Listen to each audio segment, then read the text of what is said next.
A very warm welcome to you this Saturday morning on, I think today's date is the 12th of April, the year of our Lord 2025. And it is a wonderful time to dismiss and dispel the news concerning sports developments all over the world. Welcome to Afia Sports, the home of sports on Afia TV. The frequencies still remain the same.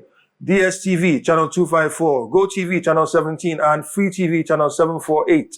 You're welcome. So much on board, so much to talk about today. Starting from the NPFL, we'll discuss that in depth, and so many things have been happening. Records have been tumbling left, right, center. The chances of Rangers retaining their title, next to none. And then, of course, we're going to move and then see what's happening in the English Premier League and other top leagues. And then, of course, the disaster.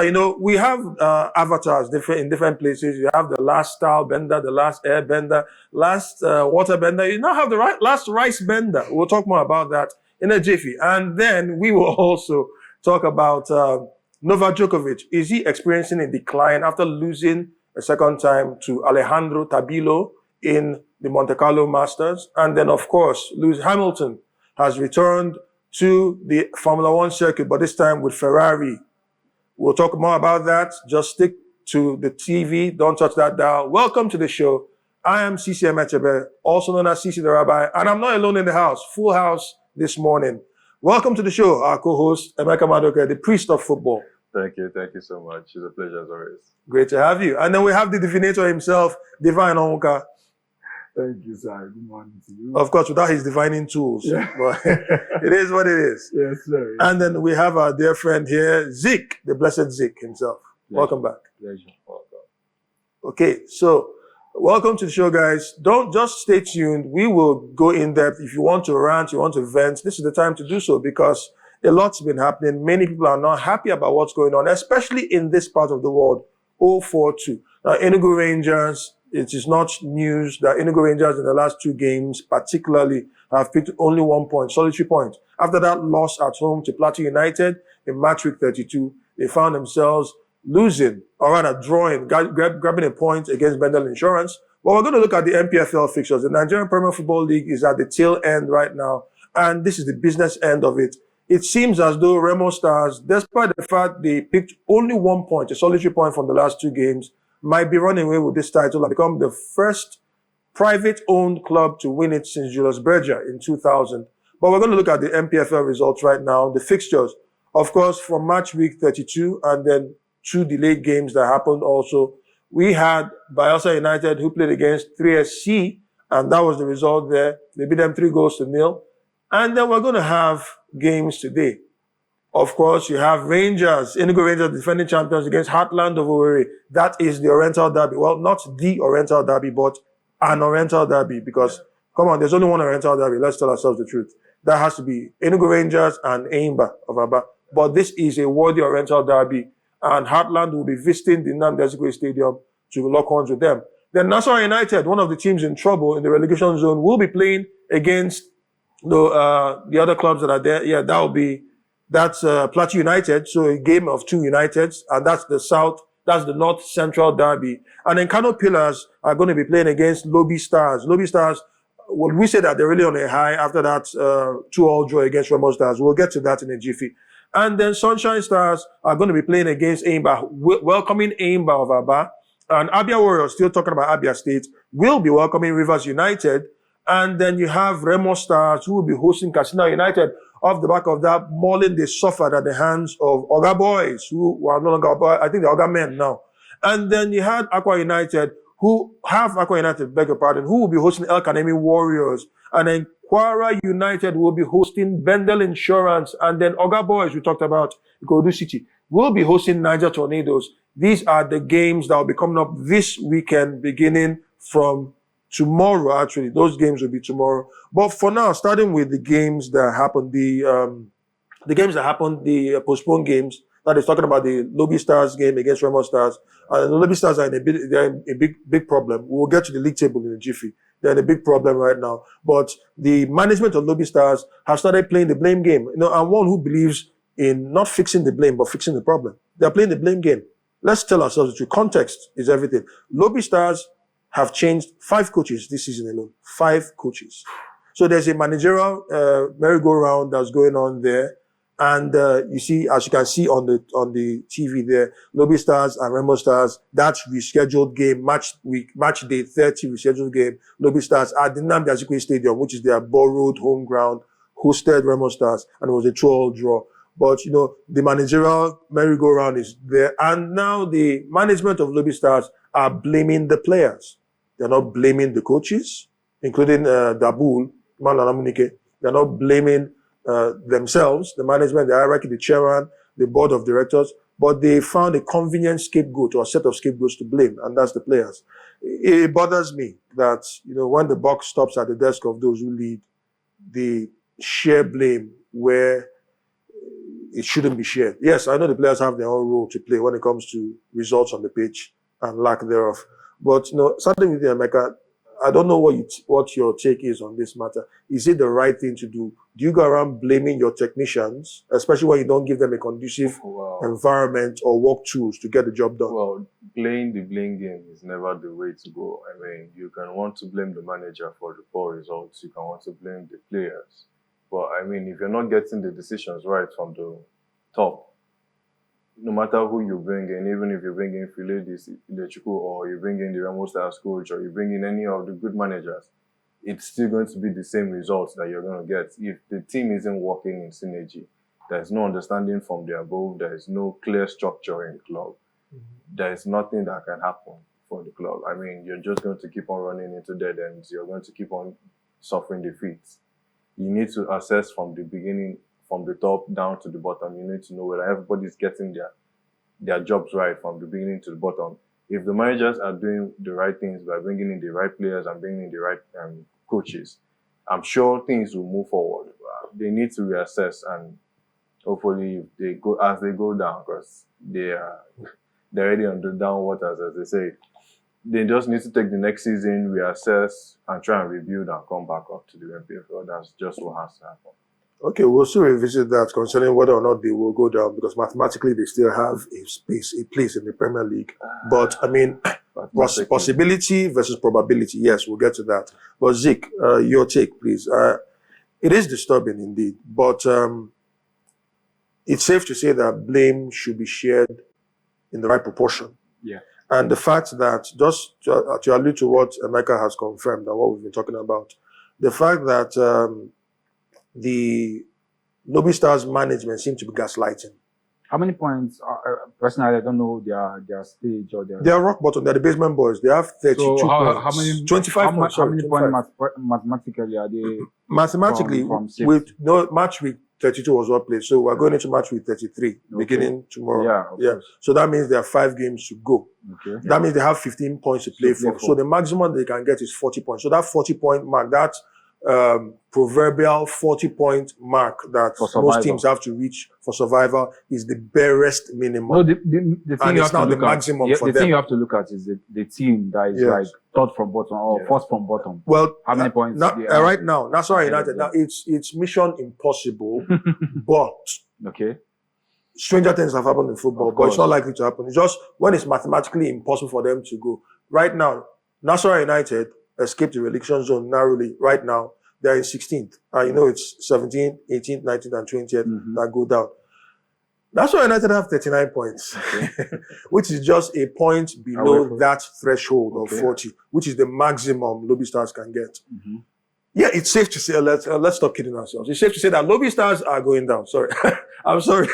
Mathematics or geometry or whatever you want to say, they are going down. It's not a matter of if but when. But for now, they are clinging on to the Premier League by their fingernail. Not fingernails. One fingernail, maybe the pinky. The pinky, because if you're talking about a team or a club that has sacked, 5 managers, it tells you enough of the story.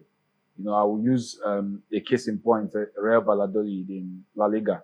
They have taken 7s and 6, and they have sacked 3 managers. They're already on their 3rd manager, who is a B team, a manager that has already been promoted earlier on in the season when they sacked their first manager.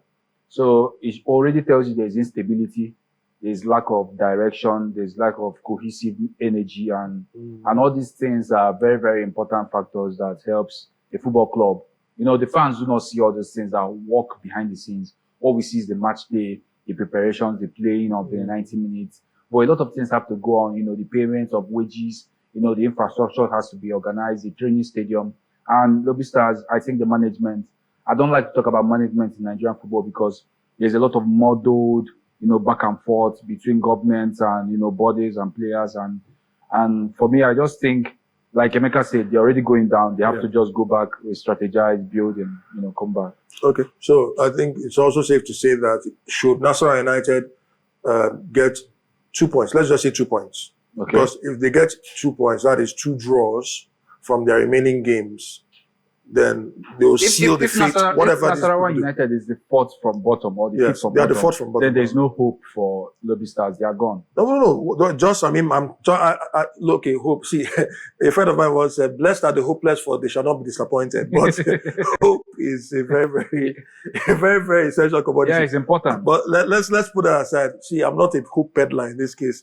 Lobby Stars, you're finished. That kills sometimes. Yeah, I have to be honest. No, but okay, fine. Yeah, divine. Now that you want to become Voltron, defender of the universe. A simple question. Moving forward, what seems obvious is that Lobby Stars are going down. Yeah. So what's the way forward? Moving forward right now, life in the NNL. What do they do? Do they do? Okay, let me ask 2 questions right now. Do they do a Heartland? You know what I mean now. Heartland managed to get the spot of Beyond Limits from last season. Beyond Limits qualified to get into the NPFL, but Heartland entered into an agreement. I'm being careful what I'm saying because, allegedly, there was no exchange of resources. There was no payment, allegedly, for Heartland to retain their Premier League status. So, as a result, Beyond Limits forfeited their position and remained in the NNL. And Heartland had a second chance, a second crack of the whip.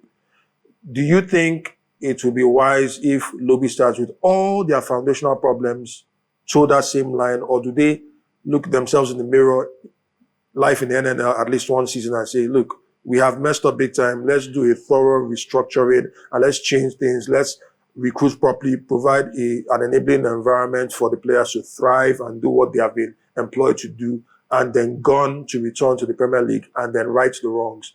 What's your take? What exactly do you advise the management of Lobby Stars? The last thing you just said now, it's to fall back, go back to the drawing board, find the loopholes, whatever made them find themselves in the NNL, possible NNL, they should actually try and know what the problem was that brought them back to the NNL and brace up, because life in general consists of failures and successes. So whatever made you fail, you stand up again, try to cover up your loopholes, try to, take care of your shortcomings, limit your shortcomings, and, move on.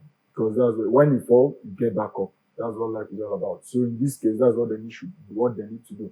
Try to find out what brought them here, and then brace up, correct their wrongs, right their wrongs, cover up their loopholes, and move back to the NPFL. Okay. What's your advice? Yeah. Even to put on, add a little bit more light on what you said about Heartland and also Lobby Stars. Yes. Lobby Stars are one of the most, important prime clubs in Nigeria. Traditional NPFL powerhouse. And I remember growing up how the name used to, be rang around the stadiums, around the country. Lobby Stars, Niger Tornadoes, Iwanyawo United, for those that don't, even back then, BCC Lions of Boko. Yeah, so it's a very sad occurrence right now, what's happening to them. But we believe you have to just get your house in order. Mm-hmm. And I'm also I have to, point it out that, when we're working on radio, you and I, when this news came out from Heartland about having this, I think it's a very, very bad precedent for the Nigerian league to have, dropped out something like, you are rewarding bad behavior. You are rewarding bad practices, rewarding negative, negative attitudes in terms of the owners, it doesn't matter. We can buy the slot. They might say it's not they didn't buy it. We don't know, but there's no league that such thing happens. And you don't want to be extra professional if you do not stop such occurrences. It doesn't make any sense. If there's a playoff whereby you fight on the pitch for 90 minutes, countries do that. The third from bottom in the top division versus the second from bottom for the that's fair. That's spirit of sportsmanship. That's what football should be all about, not backdoor deals that people do not know about that is not clear. I'm not in support of that, and I just have to make sure that the fans and the viewers know all about that. Okay, so that's about it. I think that they will need to really take that advice. And speaking of advice, I don't think we need to give any advice to Ikorodu City, Oga Boys, because they are ruthless. Those guys are ruthless. 6-0. Can I just say this? Yes, Can they please, change the boys in the name? Because this aren't boys no, anymore. not my call. But okay, now, so Boys. Oga Boys to men. Fine, let's stay with that. So Oga Boys to men. The Oga Boys to men. You call Oga Shulu. So the Oga Boys, Ikorodu City in their match day 30, the rescheduled fixture against Katsina United, who are the unfortunate victims, mauled them by 6 goals to 0. 6-0. Of course, it was even a substitute, Cole, that came off the bench to replace Okechukwu, who was their leading striker. And then he scored a hat-trick in that game. He came off the bench for the second half, and then in that second half, he scored a hat-trick. They took them to the cleaners, and that's the first time that a club in the NPFL is scoring 6 goals in a single game since Plateau United did it last year. So that means that the table standings are looking very, very interesting right now. The NPFL table right now, after 32 rounds played, Remo Stars are still sitting pretty on top, 61 points. That means they are 6 points clear. Yes, they've had a sort of dip in form in the last 2 games, but it's still not very, very serious unless they continue that way. It's their season to lose, their league to lose, because they picked a solitary point in their last 2 games. But they are still 6 points clear of second place Rivers United, who are one of their victors, the one that beats them, actually, more recently. And Abia Warriors are third on the log. And Ikorodu City, Oga Boys, because of that bashing and mauling, have pushed themselves to 4th on the log. Then Shooting Stars, 3SC, find themselves 5th. 3SC, of course, will just say something briefly about 3SC before we move on, about the fine. They have been fined for the actions that were involved in their last game. They've been fined, and they have a ban that's going to be a ban that's been handed out to them. The rest of their home games for the season, they have been banned. Their fans will not be there. We'll talk about that in a jiffy. Then we have Enugu Rangers, defending champions, quite funnily and quite sadly, are in 6th position. They're sharing the same points with Bendel Insurance, their latest opponents, Bendel Insurance, 46 points apiece. Likewise, Aimba, who also have 46 points. So that's 6th, 7th, and 3rd on the log. And then Bayelsa United, I said 6th, 7th, and 8th on the log. Bayelsa United are 9th, and Kanopila, same as Sugida, are 10th. Second half of the table, Kwara United are 11th on the log. Niger Tornadoes are 12th on the log. Plateau United are 13th, while El Kanemi Warriors are warring on in 14th position. Katsina United find themselves only just above the relegation zone, but they have reached the magical 40-point mark because that's 15. That they are in 15th place. And then Nassau United are the biggest winners on this match week because they came out of the relegation zone, and they are in 16th place, a point above the Nazi Millionaires, Heartland FC of Owerri, who are 17th on the log, and Agua United are 18th, a point behind them. Sunshine Stars, well, there's nothing sunny about the Stars. They're not shining right now. They are there in 19th on the log with 35 points, and 10 points behind the second worst team in the NPFL is Lobby Stars, who are dead and buried, goner. So that's what it is at the moment. It is quite unfortunate. It's quite sad. So you can see that the table does not lie. No, the table doesn't lie. The table doesn't lie. Okay, look at Heartland. Are they going to get another free B? No, but the thing is this, Heartland are, I won't say they are the victims of their own success. They are the victims of their own standards at the start of the season. They did well. That's even why they are only just above the relegation zone. But if you are in the relegation zone with 5 games to go, with your destiny still in your hand. Yes, that's the key point. It's not the best position. It's not the best position to be in. But at least it's much better. A lifeline last year. It's not the best. It's not the best position to be in. But I'm more like a glass half full kind of person. It could have been worse. So Heartland and Lobby Stars will Lobby Stars will exchange the position with Heartland in a flash. So even eats the hand of Heartland. Of course they would. No, because your destiny is in your hands. You just have to get your game right. Mathematically and destiny-wise, Heartland are still on it to get themselves. Yeah, they can get out. They can Because get it's out. 38 points and the magical points is 40. They are just 2 points behind that with 5 games to go. And if you look at the fixtures coming up and the fixtures between Lobby Stars and the remaining fixtures and Heartland, I do kind of see Heartland having the upper edge because their fixtures seem easier rather to say. So it's all in the hands of Heartland, it's all in the hands of Lobby Stars. Can they get the 15 points? Any way they end up at the end of the season has to do with what they've done in the remaining 5 games. Because this is a decisive moment in the league. So there need to be eyes open, their guns need to be blazing, their cylinders need to get fired up. So they need to go and fill the cylinders with some gas. Now, no, considering that this is just so we can get some context, Heartland are 17th on the log, and because of that, all they need to do to escape relegation is better the results of those just above them. Talking about Nassau United, Katsina United, El Kanemo Royals, and possibly Plateau United. You could even add, because you're looking at a game of fine margins, very fine margins, and then of course you do better than the teams that are below you, referring to Aqua United, Sunshine Stars, and Lobby Stars. So that's the situation on the ground. Heartland FC, I wish you all the best. And truth be told, it's not just because you're on a rental team, but because of the fondness I personally have for Emmanuel Amunike. I would not want him in his managerial debut in the NPFL to go down because he's too good to go down. That's my own take regarding the matter. And speaking of going down, you can't go lower than this. Shooting Stars, 3SC, Shooting Stars of Ibadan. I'm trying to remember, what was the team that they even had that clash with, that issue with? Even trying to remember. These things do happen. But based on the fracas that they had with their was it Kwara United? I think I'm trying to remember, but I will verify that now. No, it was a Southwest Derby. It happened.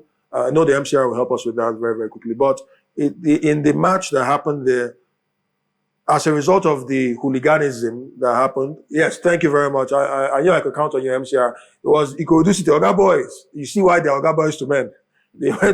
They showed themselves not like boys, but like men. And the whole situation happened there in Akure. And there was a lot of hooliganism and then attacks on officials. And as a result, the NPFL board have looked into the matter and investigated, and they've slapped a 5 million naira fine on Shooting Stars, 3SC, Shooting Stars of Ibadan. And also they have banned them from having any home supporters in their last home games for the season. So that is really quite sad. 3 home games left for the Shooting Stars. And I don't want to dwell too long on this because we'll go on a very quick break after this. We'll need to move on. But it is disheartening that 3SC don't seem to learn their lessons. It's 30 years ago, yes, I remember. 30 years ago, something similar happened.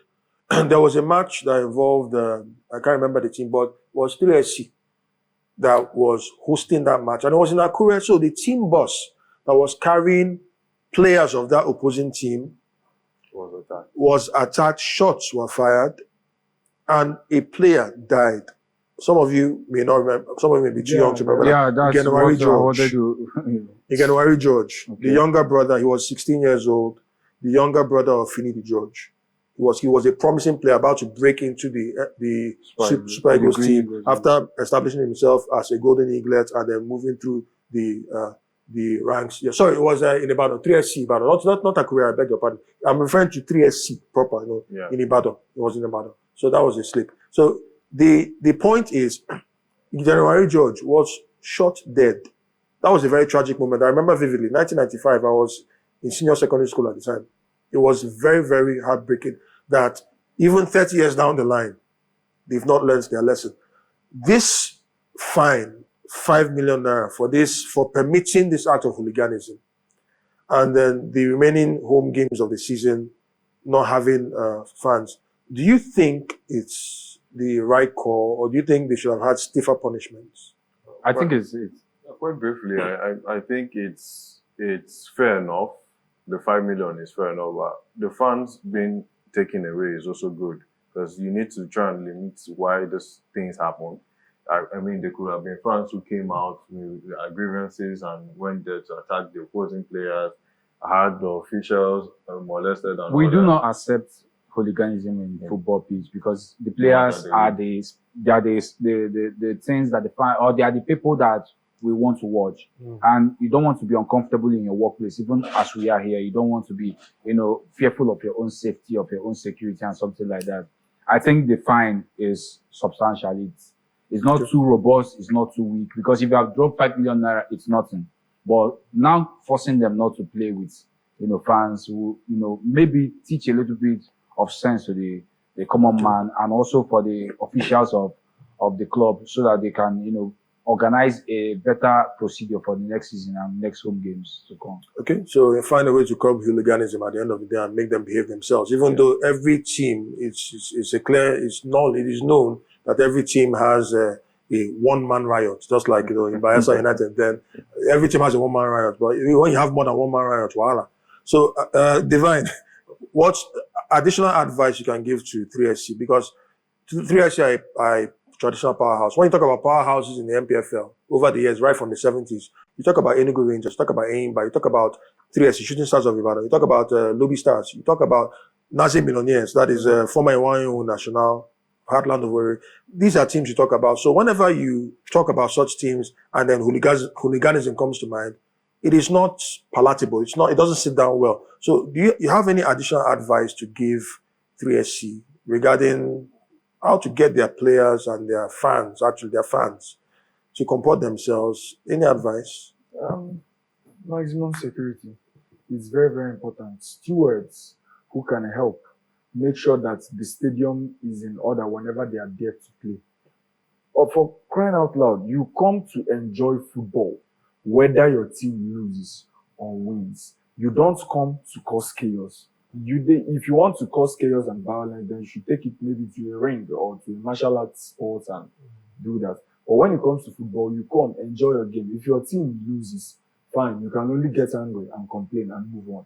If your team wins, you celebrate and encourage your opponents. That is how to do it. So for me, I'll tell them to maximize their security system. Their security system needs to be maximized, because if they do that, then even if such things happens again, they can be controlled before it gets out of hand. That's what it's all about. So that's why at times, some of us Nigerians here, let's use Enugu for instance, some people here in Enugu don't really follow Rangers, but they are lovers of sports. Yeah. They don't follow Enugu Rangers, but they are lovers of sports. You can hear them and listen to them argue about Europe and Champions League and Premier League and all the rest. But when it comes to our dear Rangers and NPFL here in Nigeria, they know nothing about it. So please, they need to maximize security. That's one of the factors that brings about a successful league and a successful football match. Okay, thank you very much. Words well spoken. Wise advice. I just hope that they will take the advice. And as we are about to go for a very quick break, a reminder, last week's episode was this talk about the Unity Cup. The Unity Cup that was going to take place, that's taking place in May 2025, where the Super Eagles of Nigeria in the Jollof Derby will be facing the Black Stars of Ghana. That will be on the 28th of May. And then, of course, the day before then, 27th of May, you have the TNT, that is Trinidad and Tobago players against the Reggae Boys of Jamaica. They'll be playing there, and then the winners of both ties will clash in that game. And it's going to be in London, but we're adding the information that many of you probably didn't get last week. The venue proper will be the G-Tech Community Stadium, which is the home of Brentford in London. That's the game. So if you're going to book your tickets, fly there, fine, beautiful, and enjoy the game, just do so. And then, get the, yes, jollof will be served. Plenty of jollof, whether it's going to be the Nigerian variety or Ghanaian variety, time will tell. May is not far. Stick around, guys. Don't touch that dial. We'll be right back with more sports news after this break. Back to the Home of Sports on Afia TV. Of course, the frequencies still remain the same. They have not changed. They're not planning to change anytime soon. Channel 254 DSTV, Channel 17 Go TV, and Channel 748 Free TV. And here we are on the Home of Sports. I remain Sisi the Rabbi, and we have the guys as usual, the priest of football, Emeka Madoke, and then of course Zikora himself, the blessed Zik, and then Divine Onwuka, the divinator himself. We're here, and we are in Europe right now, and the EPL, the English Premier League, is getting to the tail end. A lot of drama is happening. Yeah, Liverpool are the leaders. It is their title to lose. but they also have a bit of big news. We'll talk more about that news as we go to the fixtures this season in the round of 33 in the English Premier League. Games that are to come. There's a round of 30, no, sorry, round of 32, match day 32. I beg your pardon. Match day 32. So those are the fixtures you have there. City take on Crystal Palace, Brighton take on Leicester, Nottingham Forest host Everton, Saints, who have been relegated, host the Villains. Arsenal do host Brentford in that London derby. Chelsea hosts Ipswich, a revenge game, as they say. Liverpool, West Ham, Wolves versus Tottenham. Newcastle hosts Man United. Bournemouth hosts Fulham. So those are the games in the English Premier League, and it's very, very hard to talk about the standout fixture there this week. But I would say, first of all, a lot of eyes are going to be on some games. One of the games that will have a lot of attention, and I want to know if you agree, you have Liverpool, West Ham. Liverpool are 11 points clear. Yeah. They're coming off the back of a loss to a London side. They lost on their trip to Craven Cottage to Fulham. They beat them 3-2. The key game there will be Arsenal-Brentford. Then Arsenal-Brentford. We'll get that's the London derby. That's the late kickoff for today. Man City, Crystal Palace. Well, Pep Guardiola, Oliver Glasner. I don't know. But for me, one of the key traditional fixtures there that everybody's going to be looking out for will have to be that trip to St. James's Park. Newcastle United against Manchester United. The Battle of the Uniteds. Your take? A win for Newcastle. Why the sudden gasp? I didn't say your prediction. I said your take. You've taken them to the cleaners. I've taken them to the cleaners. For me, I think it's a very interesting game for both sides, especially Newcastle. They are just riding off the wave of that Carabao Cup win. First time in decades that they have won a trophy, and you can feel that there's a sudden renewed life. Yeah, there's sudden energy, burst of optimism, joy among the fan base. Even the players can't even contain themselves sometimes.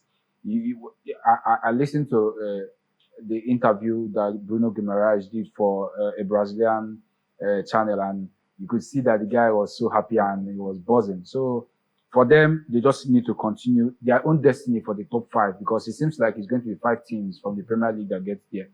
I think that Newcastle, for me, I believe that they can win this game. United are not so fantastic, but I think all eggs are now in the Europa League. And okay.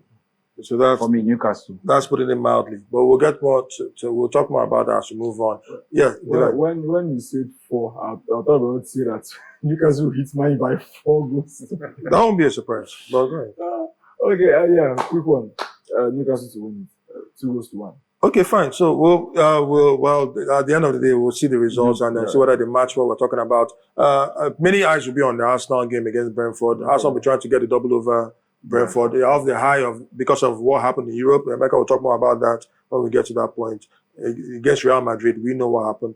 Then, but we're interested in seeing the kind of changes that Mikel Arteta is going to bring, because naturally you're going to want to have your strongest side travel to Santiago Bernabeu to finish the job. Yeah. Because truth be told, it's not just Arsenal season that hangs on that. The whole of England's future in the Champions League hangs on that, because should Arsenal get through to the semi-finals, they will strengthen that claim. Of course, because of that, the coefficient has risen, and the Champions League is now guaranteed to have at least 5 English teams next season. And it could rise to as high as 7. We'll talk about that in a jiffy, when we get to the European point. But Arsenal also have some bit of good news. Ricardo Calafiori is back in training, and he may feature in the game coming up. He may feature in that game. Kai Havertz, that should have been ruled out for the season, is back training rigorously. And there is a big chance, if Arsenal should do the unthinkable to many, reach the Champions League final, there's a chance that he could be ready for the Champions League final. So it's good news for Arsenal in a way. But getting to Liverpool against West Ham, they are going to try to right the wrong. And that brings us to the league table right now, because we're going to talk about some good news coming from Liverpool in a bit. The league table in the English Premier League right now, after 31 games, you have Liverpool, who are top on the log with 73 points, and Arsenal are second, 11 points behind them. Then Nottingham Forest are third on the log. Then you have Chelsea, who are fourth. Newcastle United are fifth. They share the same number of points, but goal difference is helping Chelsea greatly. Manchester City are sixth on the log. Aston Villa are seventh on the log. Fulham are eighth on the log. Brighton and Hove Albion are ninth on the log. Bournemouth are 10th on the log. Crystal Palace are 11th. Brentford 12th. Manchester United 13th. Tottenham Hotspur 14th. Everton 15th. West Ham United 16th, Wolverhampton Wanderers 17th, and then in the relegation zone, the teams that don't seem they could escape, you look like they could escape. Ipswich have just 20 points in 18th. That's bad, but not as bad as Leicester City, who has 19th with 17 points. And then the team that's dead and buried that got their relegation confirmed, Southampton, with 7 games to go, they are saying bye-bye and going straight. I almost said to the NNL. That's even what they deserve to be. They are straight to the championship, English championship. So Liverpool are on top of the log. And the good news coming from Anfield is the fact that The Egyptian mummy lives to reign well, again. you call him a mummy. Please Egyptian mummy. disregard that. He's not a mummy. He's more like the Pharaoh. He's not a mummy. No, come on, He's mummy. an How? Egyptian Not king. the Egyptian king himself, the Egyptian Pharaoh. you see Mohammed today, you shall Salah. see their song. Mohammed Salah, please ignore these juveniles. Mohammed Salah has extended his contract by 2 years with Liverpool, which means all things being equal, he's going to have spent 10 seasons in Liverpool Football Club.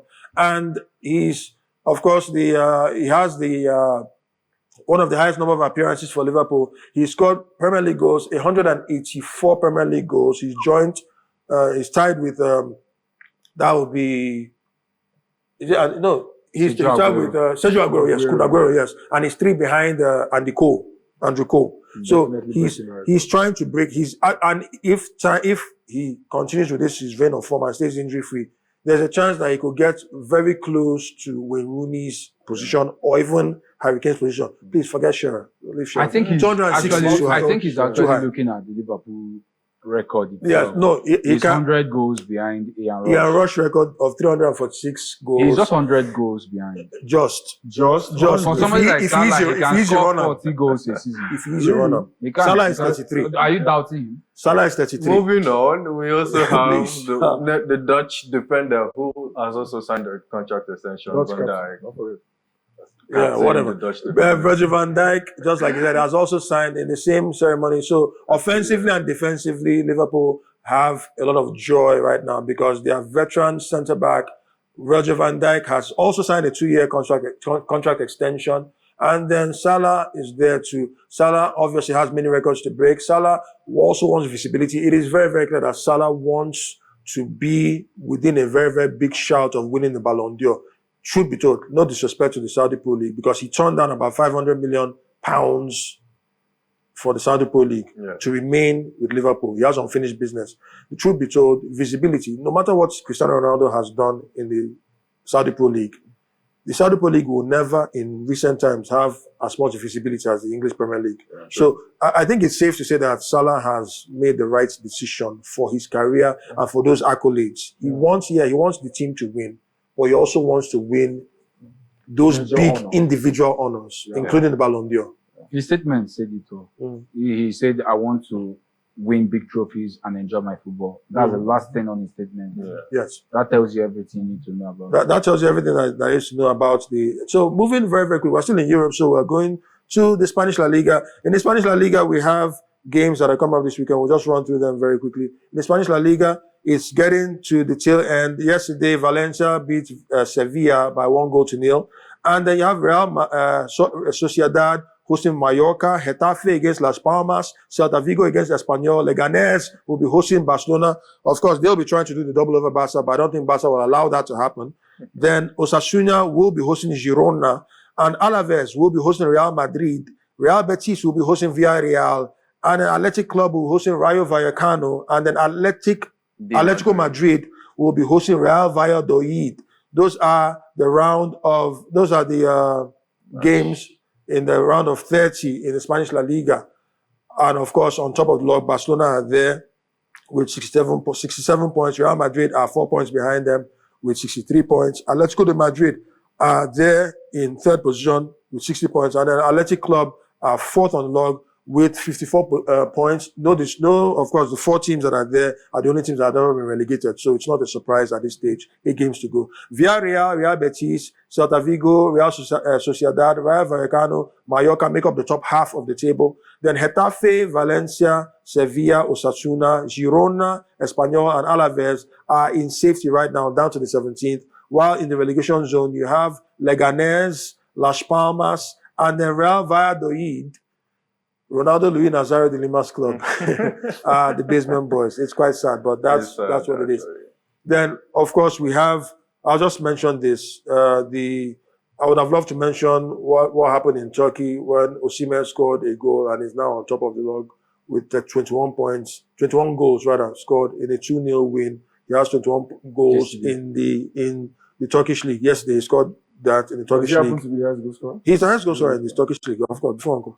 He's the highest goal scorer. But now we're going straight to the German Bundesliga. There is one major game there, and that's their Klassiker will be happening at the Allianz Arena, where Bayern Munich will be hosting Borussia Dortmund. But quickly, I'll just run through that, and then we'll go straight to the European games that happened there in the German Bundesliga. Wolfsburg lost at home to Leipzig yesterday.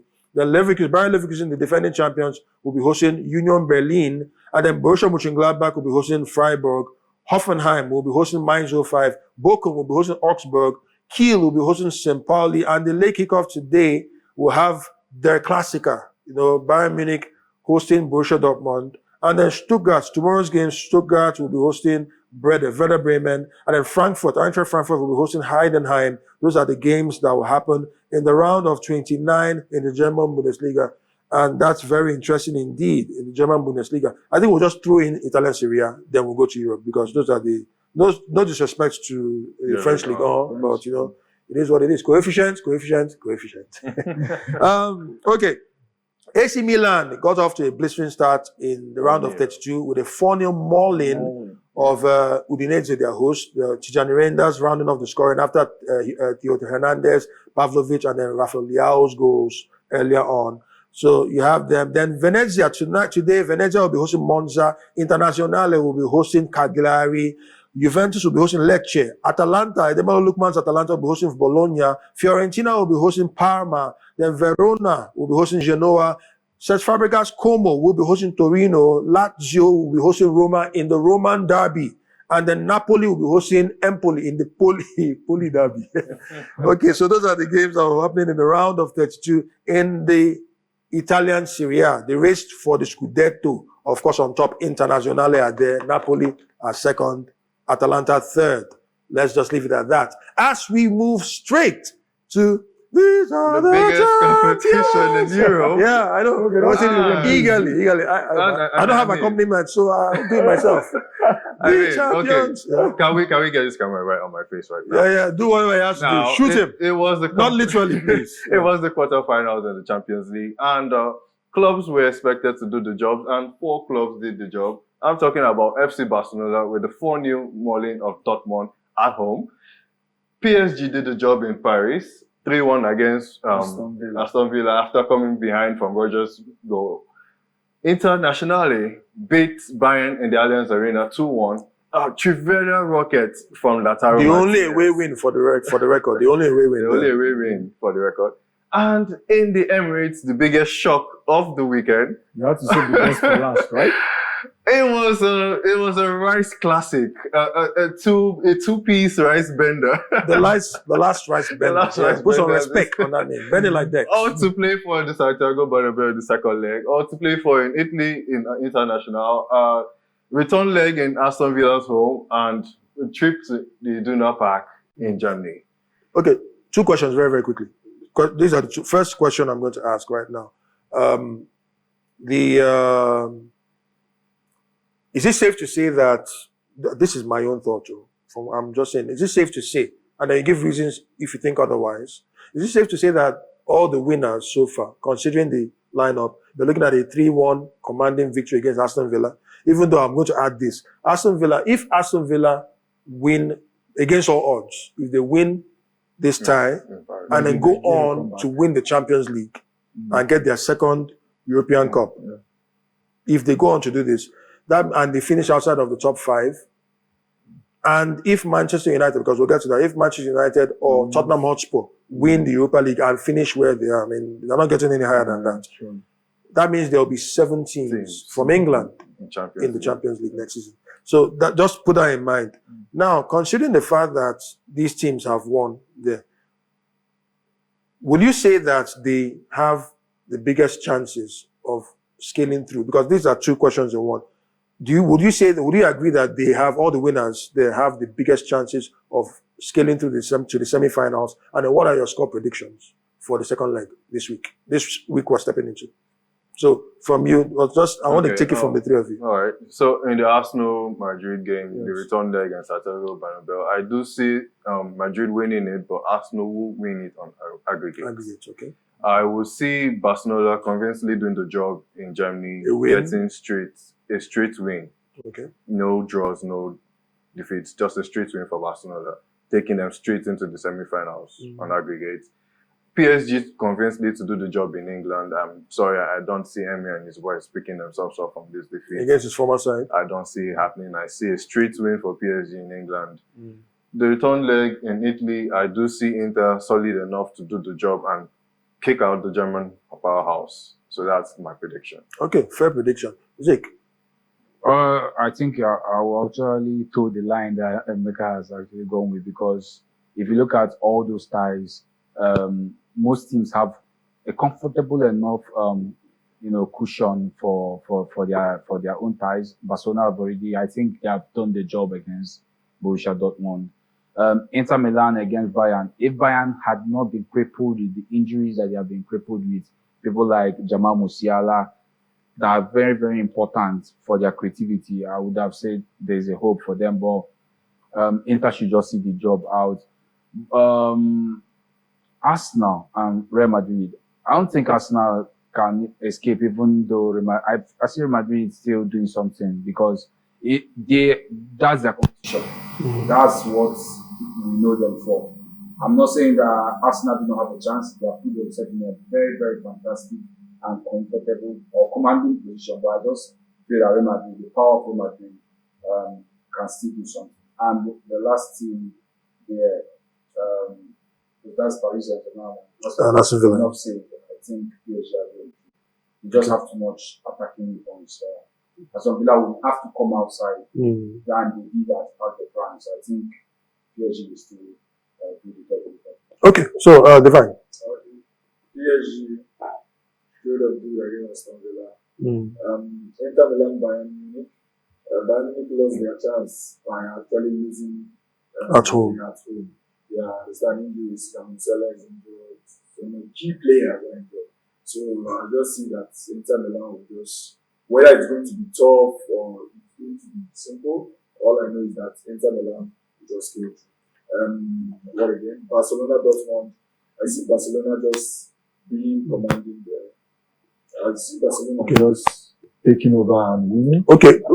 Okay, sorry for cutting you short. There's a little. Okay, go ahead. No, Barcelona. I said Barcelona will do what? Yeah? Barcelona would win against Dortmund. I think that's the easiest out of the easiest of all the Arsenal, Real Madrid. It's going to be very, very, very tough. This is Santiago Bernabeu, but the thing there is, the Madrid that we saw against Arsenal at the first leg they were not really, really hungry. Arsenal just mauled them. Let me use the word, they mauled them. So.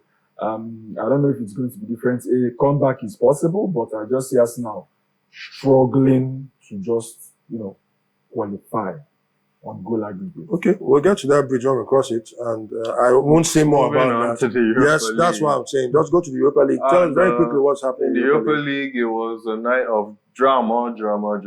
Manchester United joined 2-2 with Lyon. A lot of criticisms for Onana right there. Few mistakes there and there. But Bodo Glimt doing the jump over Lazio 2-0 at home.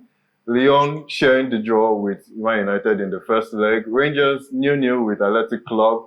And Tottenham drawing 1-1 with Frankfurt at home. All to do for most clubs in the second leg. Okay, no disrespect to Bodo Glimt against Lazio and Rangers against Athletic Club. The two English teams, Man United against Lyon, they'll be hosting Lyon in the second leg at Old Trafford, while Tottenham will have to travel to Frankfurt to play against Frankfurt. What's your prediction? A win for Tottenham, 2-1 away from home. Against Frankfurt? Yes. Okay. What Man U? Man U, I would give it, I'd rather play it safe and just give it a 2-1 as well to Manchester United. Okay. Zeke? Only the English. Just because of time. Just the English. I think Tottenham, Ange Postecoglou has already put himself in a spot of bother. He said, I always win something in my second season. And this is their only chance, their only opportunity to win anything. So I'll just go with him, just Tottenham to just do the job in Germany. But United, for their fans, I think the season can't end anytime sooner. I think Lyon can even take them out because they should have had a 2-1 win, but a lapse in concentration. For the record, please, viewers, take out there means eliminate, not kill. Please, just Of be. course, Let's be clear. I still feel that Lyon, due to United not securing that first leg win, have already shot themselves in the foot. I believe Lyon will win. Okay, thank you very much. Divine, quickly. I believe Lyon to win Manchester United by, let me say, probably a 1-0. It's sneaky. Okay. 1-0.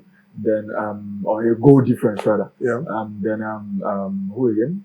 Tottenham against Frankfurt. Frankfurt, yes. Okay. Tottenham has been doing well in the Europa League. It's just in the league that they just mess up. But I see Frankfurt edging over them because Tottenham failed to get that home win, that home advantage. Because when you're at home, you have this kind of confidence and advantage that, okay, I should do more. But since it's like Tottenham lost the time by not getting it. So Frankfurt to win also. Okay, thank you. Before we move to the Conference League, there's breaking news right now, and it's concerning the early kickoff today. The lineup is there. For those who want to know the lineup for Manchester City at Etihad against Crystal Palace. Man City are playing with a 4-2-3-1 formation. You have Ederson, who's between the sticks, and Rico Lewis is playing at right back. Nico O'Reilly is playing at left back with the centre-back pairing of Ruben Diaz and Josko Vardiol. Then the two men in the central midfielders are Gonzalez and then Mateo Kovacic. Then you have leading the line Omar Marmoush, and behind him you have Kevin De Bruyne and Jason McAtee, and then Ilkay Gundogan is playing in the hole behind the striker there. And then Crystal Palace are playing with a cupcake formation, that is a 3-4-2-1 formation with Henderson between the sticks, and then Richards is playing as the right centre back. And then Lacroix is playing as the centre back, the centre back, and then the left centre back is Jason Lerma. Then Tyrone Mitchell is playing as a left wing back, while Munoz is playing as a right wing back. Kamada and Wharton are playing as the central midfielders. Then Eberechi Eze is playing alongside Ismail Assar, and they are providing ammunition for Jean-Philippe Mateta. These are the front man who's going to lead that line. So it's going to be, that's the fixture for you to know. Just those who want to get involved in the action that's going on, and if those who want to invest wisely, the investments. So speaking of investments, Conference League. To the Conference League, Quickly, and please. there's no surprises that the favourites Chelsea were conference winners away from home in Poland. I'm talking about the match against Liga. Also, Chelsea were conference winners 3-0, 2 goals from Noni Madueke. Moving on to the Real Betis game, Real Betis did the job over Janglona. Sergei just falling short to Florentina, and Dojgen Garden losing 1-0 at home to SK Rapid. That's how the first leg went. Okay, So the teams are going to, I think it's very, very safe to say that the teams are going to know themselves. It's very clear for everybody to see. Yeah. Okay, we end the show right now with news. First of all, in the Monte Carlo Masters, the Monte Carlo Masters in the tennis, the world of tennis, the PTA Tour. Monte Carlo Masters is a clay court event. It's the precursor. You talk about the Masters and then the Grand Slams proper. So normally there are certain Masters that are ranked very high, and then they're more like a preparation ground for the next Masters, for the next Grand Slam. Yeah. So the second Grand Slam of the year is Roland Garros, the French Open, and it's clay court. So the Monte Carlo Masters, which is holding in Monaco, is also there, but it's clay court. So preparation for the clay court of French Open. Novak Djokovic, who is the third in the world, third ranked, lost to Alejandro Tabilo, the Chilean counterpart. The man has really had his number. He's one of only 3 players, I beg your pardon, to win Djokovic twice or more without Djokovic getting any win. Marat Safin was one of them back then. Yeah. So really, this guy is not very young, but he came out on the scene not too long ago. He's 28 this year, and he had his number, a left-hander. Djokovic, should we be worried about Djokovic? Because this is not the best way to prepare for what should be his attempt to get his 25th Grand Slam and go clear of Margaret Court.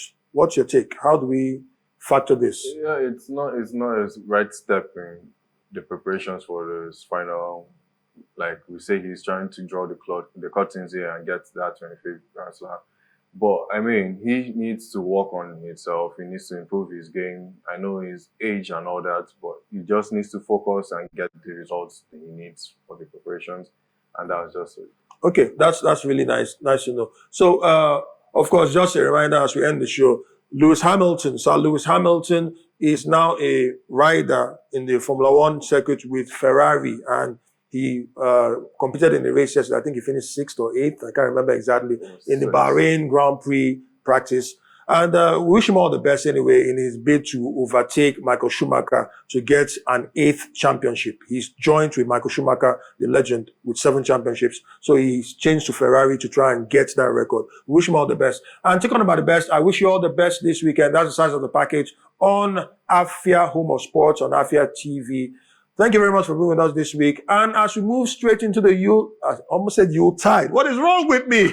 Not Yuletide. We move into the Passion Week, which begins tomorrow with Palm Sunday. Especially those of us who are Christians, wish you the best of the Holy Week that we're stepping into. And please celebrate Easter, for he is risen. Celebrate it responsibly because he is risen. So stay tuned. Don't touch that dial. Always be with us on Afia TV. I remain your host, Sisi the Rabbi. And I'm your co-host, Emeka Madoko, aka Famelo, the priest of football. Saying goodbye.